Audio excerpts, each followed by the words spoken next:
സങ്കീർത്തനങ്ങൾ അദ്ധ്യായം 9.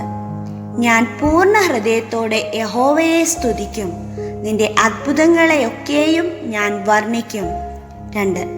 ഞാൻ നിന്നിൽ സന്തോഷിച്ചുല്ലസിക്കും, അത്യുന്നതനായുള്ളവേ, ഞാൻ നിന്റെ നാമത്തെ കീർത്തിക്കും. 3.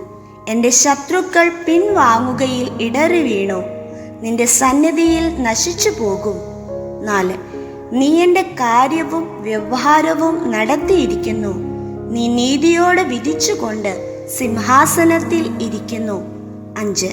നീ ജാതികളെ ശാസിച്ച് ദുഷ്ടനെ നശിപ്പിച്ചു, അവരുടെ നാമത്തെ നീ സദാകാലത്തേക്കും മായിച്ചു കളഞ്ഞു. 6.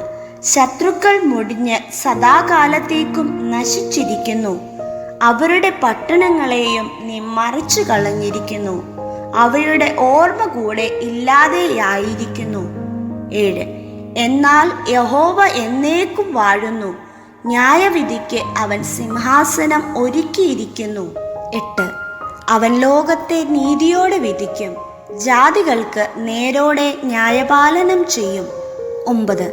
യഹോവ പീഡിതന് ഒരു അഭയസ്ഥാനം, കഷ്ടകാലത്ത് ഒരഭയസ്ഥാനം തന്നെ. 10. നിന്റെ നാമത്തെ അറിയുന്നവർ നിങ്കൽ ആശ്രയിക്കും, യഹോവേ, നിന്നെ അന്വേഷിക്കുന്നവരെ നീ ഉപേക്ഷിക്കുന്നില്ലല്ലോ. 11. സിയോനിൽ വസിക്കുന്ന യഹോവയ്ക്ക് സ്തോത്രം പാടുവിൻ, അവൻ്റെ പ്രവൃത്തികളെ ജാതികളുടെ ഇടയിൽ ഘോഷിപ്പിൻ. 12. രക്തപാതകത്തിന് പ്രതികാരം ചെയ്യുന്നവൻ അവരെ ഓർക്കുന്നു, എളിയവരുടെ നിലവിളിയെ അവൻ മറക്കുന്നതുമില്ല. 13. യഹോവേ, എന്നോട് കരുണയുണ്ടാകണമേ, മരണവാതിലുകളിൽ നിന്ന് എന്നെ ഉദ്ധരിക്കുന്നവനെ, എന്നെ പകയ്ക്കുന്നവരാൽ എനിക്ക് നേരിടുന്ന കഷ്ടം നോക്കേണമേ. 14. ഞാൻ സിയോൻ പുത്രിയുടെ പടിവാതിലുകളിൽ നിന്റെ സ്തുതിയെയൊക്കെയും പ്രസ്താവിച്ച് നിന്റെ രക്ഷയിൽ സന്തോഷിക്കേണ്ടതിന് തന്നെ. 15. ജാതികൾ തങ്ങളുണ്ടാക്കിയ കുഴിയിൽ താണുപോയി, അവർ ഒളിച്ചുവെച്ച വലയിൽ അവരുടെ കാൽ തന്നെ അകപ്പെട്ടിരിക്കുന്നു. 16. യഹോവ തന്നെത്താൻ വെളിപ്പെടുത്തി ന്യായവിധി നടത്തിയിരിക്കുന്നു, ദുഷ്ടൻ സ്വന്തം കൈകളുടെ പ്രവൃത്തിയിൽ കുടുങ്ങിയിരിക്കുന്നു. 17. ദുഷ്ടന്മാരും ദൈവത്തെ മറക്കുന്ന സകല ജാതികളും പാതാളത്തിലേക്ക് തിരിയും. 18.